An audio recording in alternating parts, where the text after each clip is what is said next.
আমি খুঁজতেছি তোর অটোত কি 95 ইঞ্চি ফ্রিজ আনা যাবে না? না কাকা, তোমার 95 ফ্রিজ আমার এই টোটো তো আসছে না, আর তুমি 95 ফ্রিজ দিয়ে কি করবে? কেন এমন না? সারা এলাকার লোক জানে আমি এত বড় একটা তাজা গরু কুরবানি দেব, সেই গোস্ত আমার ফ্রিজে ঢোকান লাগবে না। এ কাকা, গরু কুরবানি দিবে আবার সব গোস্ত ফিরে ঢোকাবে, এবার কেন কুরবানি করবে? এবার আবার কোরবানি হবে?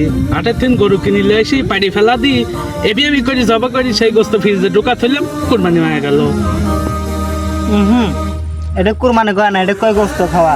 তোমার যতটুকু লাগবে তুমি ততটুকু লাই দিবা, লাই দি সবাই আত্মীয় স্বজন ফকির মিসকিনদের ভাগ করে দিবা। এই তোর মতো অটলাত কি আমার জ্ঞান শেয়া লাগবে? তোর ঠিক আমার জ্ঞান কম আছে রে। তুই আমার ফ্রিজ আনি দিবি, পারলে আনি দিবি, না হলে নাই কয়া দে। তোর তুই কম বুঝি রে। আমি 5 ওয়াক্ত নামাজ কালাম পড়ি, মুনাফার টাকা আদায় করি, তুই আমার জ্ঞান দিস। তুমি যেটুক মুনাফা করছো ওর দিক কয় সুদ, আর তোমার সুদের টেহায় কুরবানি হবে না, তোমার ফিরে আমি এনে দিতে পারবো না।